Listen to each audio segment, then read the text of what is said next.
אבל בעצם האדון ברוך הוא מקיים את העצה שלו בכל זמן, בכל מקום, בכל נברא. רק העצה שלו היא מתקיימת. העצה העמוקה הזו זה הנהגה של עתיק.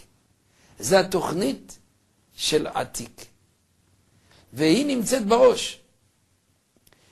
וכאן בראש הזו יש כולם כאחד מתחברים ועושים את רצונו.